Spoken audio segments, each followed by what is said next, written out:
Bonjour à tous les amis, c'est encore moi Kevin, auteur du blog Le Japon en noir et blanc. Aujourd'hui j'aimerais vous parler de la plus grosse embrouille que j'ai eue au Japon. Voilà, on se replace un peu dans l'histoire. À cette époque-là, je venais juste d'être diplômé de l'université d'Osaka. J'étais rentré en France un petit moment pour faire changer mon visa, venir au Japon pour trouver du taf. Ça avait plutôt bien marché pour moi. Au bout de 3 jours, j'avais déjà trouvé du taf. C'était dans un restaurant de shabu shabu. L'entretien s'était plutôt bien passé. Au bout de 5 minutes, il m'avait dit ok, c'est bon, t'es embauché. Tu peux parler japonais, t'es embauché. Moi, j'étais hyper content, mais en fait, j'étais un peu stressé parce que j'avais encore jamais travaillé avec des japonais. Je savais pas comment ça allait se passer.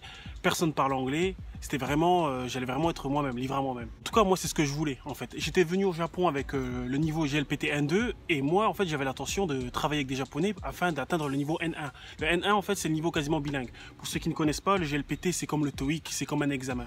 Donc voilà, le plus haut niveau, c'est N1, le plus bas niveau c'est N5. Donc voilà, dès le premier jour que je commence à travailler, le patron me prend, me dit viens, je vais t'expliquer comment ça se passe et tout ça. Là il me sort un manuel de 40 pages et il commence à m'expliquer qu'en fait il y a des règles pour tout au Japon. Quand tu travailles avec les japonais, il m'explique par exemple quand tu entres dans la cuisine, tu dois dire Ohayo gozaimasu, kyou mo ichinichi yoroshiku onegai shimasu, qui veut dire bonjour à tous, aujourd'hui aussi j'aimerais compter sur vous. Pas rentrer, tu peux pas commencer à travailler sans dire ça. Et même avant ça, tous ensemble, tous ceux qui travaillent dans le restaurant, on doit réciter en fait on doit réciter les règles en fait de l'entreprise à voix haute. Et on enchaîne ça avec la irashaimase, irashaimase, irashaimase, des trucs comme ça. Donc il m'a dit mais t'inquiète pas, t'es étranger, donc on va te laisser un peu, peut-être une semaine.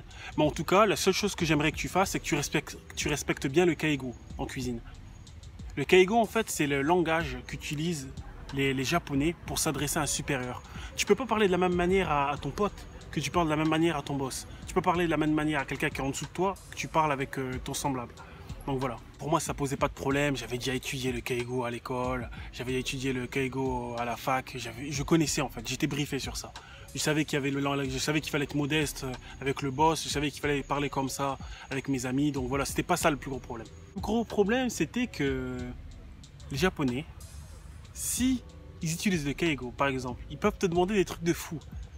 Tant qu'ils respectent le manuel, ça va jamais être bizarre en fait de te demander un truc. Par exemple, ils peuvent te dire Ima Kevin-san, chotto hayaku shite kurehe. Genre que je traduirais par oh Kevin, tu peux un peu te bouger le cul, tu peux un peu Kevin-san, gomen ne, chotto aratte moratte ii desu ka. Genre ah Kevin-san, je suis désolé, est-ce que tu peux laver ça? Et ils vont te demander en fait poliment. Mais en fait, tu sais pas si c'est vraiment poli. Parce qu'ils utilisent une forme polie, mais ce qu'ils vont te demander, ça va être mal poli. Parce qu'en général, ils vont voir que tu es dans une situation, tu vas être super occupé, et ils vont venir te demander ça. De manière, tu peux pas refuser en fait. Tout ce qu'ils te demandent, tu peux pas refuser. J'ai jamais entendu un japonais dire non, en fait.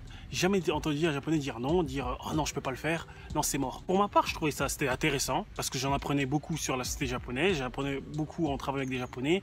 Mon japonais s'améliorait de jour en jour. Donc il n'y avait pas de problème sur ça. Le seul truc que j'avais, c'était vraiment qu'ils étaient très stricts sur les règles. Vraiment très très stricts sur les règles. Quand tu dis des irashaimase, il y a une intonation à avoir. Si moi je disais irashaimase, irashaimase, ça passait pas. Je devais vraiment adopter la tonation japonaise. Après un mois, je commençais à m'habituer, tout ça, j'avais compris les règles. Mais il commençait, dans la manière, dès que j'ai compris les règles, en fait, il commençait à être beaucoup plus naturel, à me parler, à me dire bonjour, à me dire au revoir et tout ça. Moi, comme je m'étais assez habitué à ce baito, j'avais décidé de trouver un autre baito, comme j'ai expliqué dans mon autre vidéo. Et l'autre baito, en fait, c'est dans un restaurant brésilien. Et là, dans ce restaurant brésilien, en fait, l'ambiance était complètement différente.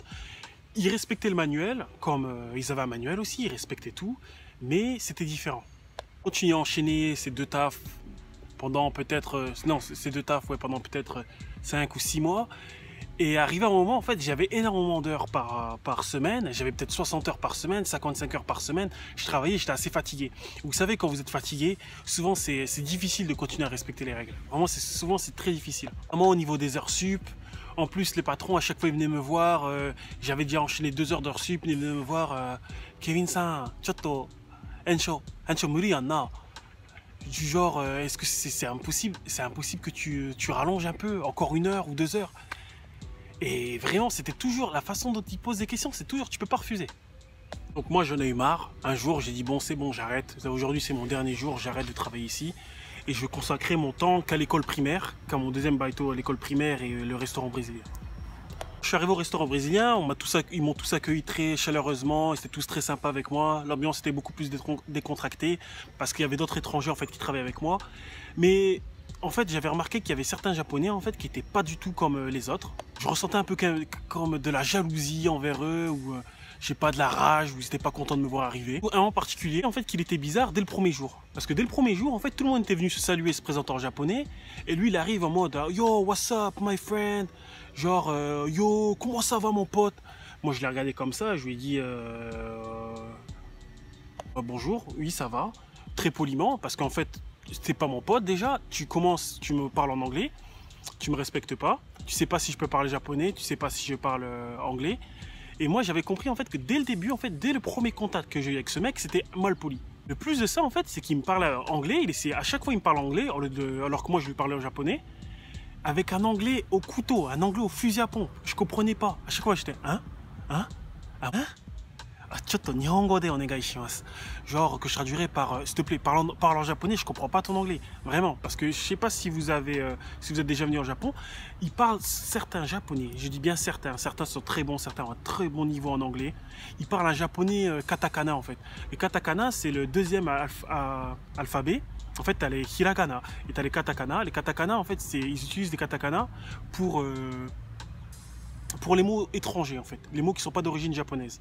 Là, en fait, il faisait que me parler en anglais katakana. Donc moi, ça m'énervait, en fait. Si c'était seulement le problème, ça aurait été bon. Si le seul problème, c'était qu'il me parlait en anglais bizarre et qu'il me prenait pour son pote, il me prenait pour une star de rap, ça allait. Mais le truc, c'est que des fois, en fait, j'essayais de l'aider un peu, je lui répondais en anglais et il me répondait à côté, en fait. Il ne comprenait pas. Il essayait de se donner un genre. Il essaie de se donner un genre devant ses potes, comme quoi il peut parler anglais, il peut parler avec les étrangers, tout ça, donc voilà. Ce mec a compris en fait qu'on n'allait pas être potes. Il avait compris qu'on n'allait pas être potes, il avait compris que j'avais pas envie d'être son ami, il a compris qu'il n'allait pas pouvoir me traiter comme un étranger de base. Que moi je savais parler japonais et que qu'il devait en fait me respecter.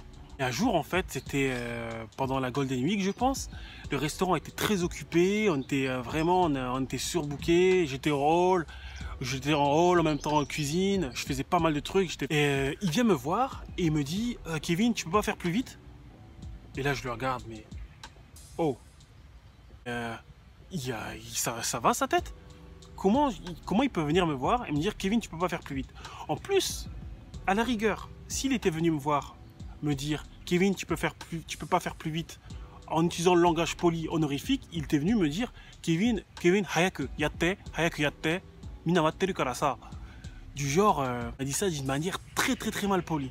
Donc moi, à ce moment-là, en fait, mais il est fou quoi. Je lui ai répondu, là je suis occupé. Quand j'aurai fini, je vais venir faire, je vais aller au hall. Mais en attendant là, je suis occupé là. Et là, il sort un Maji de Osoi, qui veut dire, putain, mais t'es vraiment lent, sérieux. T'es vraiment lent, sérieux. Je le regarde, je lui dis, de toute façon, que je sois rapide ou lent, le salaire c'est le même. Donc fais ton truc, t'occupe pas de moi. Et là tu vois pas quoi qui va voir le boss, qui va lui dire oh j'ai demandé de faire ça à Kevin il l'a pas fait, tout ça. Mais le boss il est pas con hein. Il m'a vu que j'étais super occupé, il lui a dit t'occupe pas de Kevin, fais ton truc. Là moi je continue à faire mon truc et tout ça, je finis, et je vais dans le hall, je reviens. Et quand je reviens, il commence à venir me parler et me dire t'es vraiment trop lent toi. Sois plus rapide. Je regarde et je lui dis hé, viens voir. Tu me parles pas comme ça déjà. Je lui dis tu me parles pas comme ça, je suis pas ton pote. Il dit bien, fais attention à ton langage. On se souvient encore en japonais, je vais sortir Tomodachi chao, honma tomodachi chao, iikata o kiotsukete, honma iikata o kiotsukete, ore no senpai chao.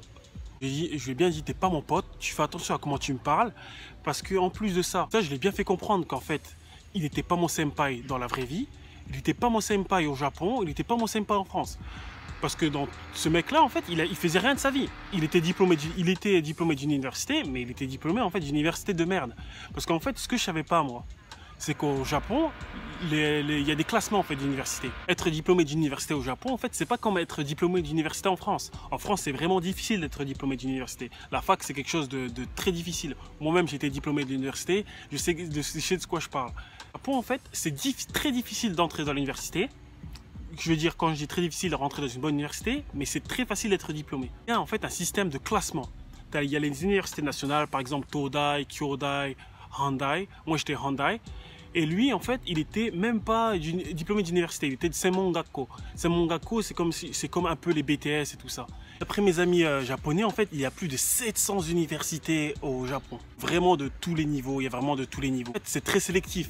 Certains même, depuis l'école primaire, ils sont déjà mis sous pression pour pouvoir entrer dans le futur dans une très bonne université. Là, c'était pour dire que ce mec-là, d'après mes autres collègues japonais, en fait, il était bas, en fait. Il était bas en fait, donc c'est peut-être pour ça qu'il était jaloux qu'un étranger ait pu fréquenter une meilleure université que lui, japonais pure souche. Je sais pas la raison. Que lui, sa vie en fait, c'était en fait le baito. Et moi en fait, je travaillais, je mettais mon énergie, mais j'avais pas l'attention en fait de me donner à fond. Tu vois, c'est pas me donner à fond, mais d'être transpiré pour un baito pour être payé 1200 yens de l'heure. Après que je lui ai dit ça, il a fermé sa gueule, il a fermé sa gueule et il est parti. On voit pas quoi qu'au moment de manger, il est là en train de raconter à tout le monde « Ouais, j'ai jamais vu ça, comment Kevin m'a parlé, c'est pas normal que quelqu'un me parle comme ça, je sais pas, je lui demande de faire un truc gentiment. » Et il me répond là, je suis occupé. Il n'a pas compris qu'en fait, dans ce qui m'a énervé moi, dans son truc, c'est qu'il m'a parlé comme un chien en fait. Il m'a pas respecté.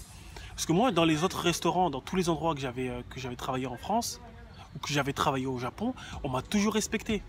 Dans mon autre entreprise, il y avait un manuel. Quand tu demandes quelque chose à quelqu'un, tu utilises la forme polie. Mais lui, depuis le début, il m'avait mal respecté. Il me parlait en anglais, il utilisait la forme neutre. Donc moi, je m'étais senti un peu bizarre en fait, parce que moi, je pensais avoir bien agi en lui répondant comme ça, parce que c'était mon droit, j'ai le droit. Je suis pas un chien, je suis un être humain. Moi, ça l'avait pas plu. Mais bon, après, j'en ai parlé en fait à mes autres collègues de travail au sujet de cette histoire, et ils m'ont dit qu'en fait, ce mec-là, il est comme ça avec tout le monde. Il est pas que comme ça avec moi. Il pense qu'en fait que c'est le gars le plus admirable en fait de la cuisine. Comme il vendait Ichiban erei hito ya to omotteru. Il n'a pas apprécié. Parce qu'en fait, ce qu'il n'a pas apprécié, c'est que moi je lui réponds. En fait, j'agis comme un homme et je me laisse pas faire. Donc moi, je m'étais senti mieux en fait, parce que toutes les autres personnes de la cuisine, même mes autres collègues japonais, ils avaient approuvé mon comportement. Ils avaient dit que j'avais eu raison, qu'il fallait pas que je me laisse faire avec ce mec. Donc voilà, je lis beaucoup dans les commentaires des personnes qui me disent « Ouais, il t'arrive que des galères au Japon ». En fait, il m'arrive pas que des galères, c'est que je raconte en fait les trucs les plus marquants pour moi. Il y a eu vraiment, j'ai passé quasiment 2 ans et demi au Japon. C'était très agréable, j'ai jamais eu de problème avec les Japonais, je me suis jamais battu, j'ai jamais été volé. Ça reste un pays très agréable à vivre. Et surtout quand vous venez en touriste, et quand vous travaillez, quand vous étudiez, c'est complètement différent. En touriste, tout est parfait en fait. Si vous allez au restaurant, vous allez au combini, ils vont toujours vous respecter, ils vont toujours agir de manière polie. Mais ça en fait, je sais même pas si c'est de la politesse ou c'est de la gentillesse en fait. Parce qu'au Japon, ils gueulent pour tout. Dans les entreprises, quand tu fais du business avec une autre entreprise, ils appellent ça business mana. C'est comment tu dois te comporter avec tes employés, avec tes collaborateurs. Vraie vie, il y a ce qu'on appelle reigi tadashi. En fait, c'est les règles de la vie de tous les jours, comment tu dois te comporter avec les autres, comment tu dois te comporter avec la communauté. Dans les restaurants, comme on appelle ça en fait, le manual. Il y a des règles en fait, c'est les règles que tu dois respecter au travail. Donc quand tu pars, tu dois d'abord dire devant tout le monde « Otsukare-sama desu, osaki ni setsurei shimasu » que je traduirais par bon boulot à tous, je suis vraiment très désolé de partir avant vous. C'est très mal vu en fait de partir plus tôt, notamment plus tôt que le boss en fait. Tu peux pas partir tant que le boss te dit de pas partir. Et surtout, tu peux pas partir sans dire aux autres Otsukare-sama desu. Donc voilà, merci à tous ces amis. Vous êtes de plus en plus nombreux à me suivre sur ma chaîne YouTube, sur mon Instagram. N'hésitez pas à vous abonner, j'apprécie énormément vos commentaires et tous vos likes. Et en plus, on est bientôt 1000.